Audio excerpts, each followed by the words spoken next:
If you want to use Link to Windows on your Samsung Galaxy Tab A11, then in that case you want to open Settings, switch to Connected Devices, and then over here you should be able to find Link to Windows. We're gonna tap on this option itself in order to proceed. You might also need to update the Link to Windows from the Galaxy Store. So in case that happens, then of course you want to do that.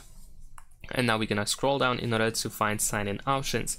Now in my case, I'm gonna choose sign in using the QR code on your computer, and we need to grant the access to the camera so that we can actually capture the QR code.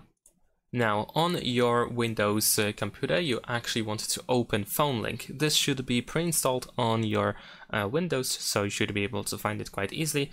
Just simply search for PhoneLink in your system, and then over here you want to choose, of course, Android, and we will generate the QR code that we need to scan with our tablet. Afterwards, once you scan the QR code, you should be able to press continue, and then we need to enter the code that will be visible on your computer in the PhoneLink app.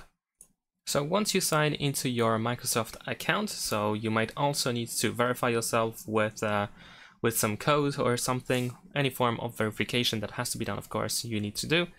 And then we need to agree that we want to allow the access to contacts for Link to Windows and everything else as well.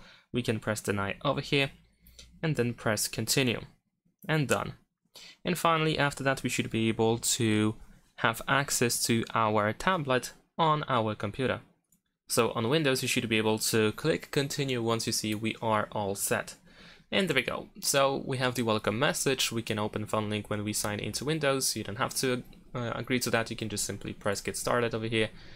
And that's it. So in other cases, you might need to also edit some permissions, finish setting up notifications, and so on and so forth. And as you click on these options, you might need to do something on your tablet in order to confirm. But that is pretty much it. Of course, we also have some additional options in here regarding Link to Windows that you can manage in here, and that's pretty much it. Thanks for watching, leave a like and subscribe.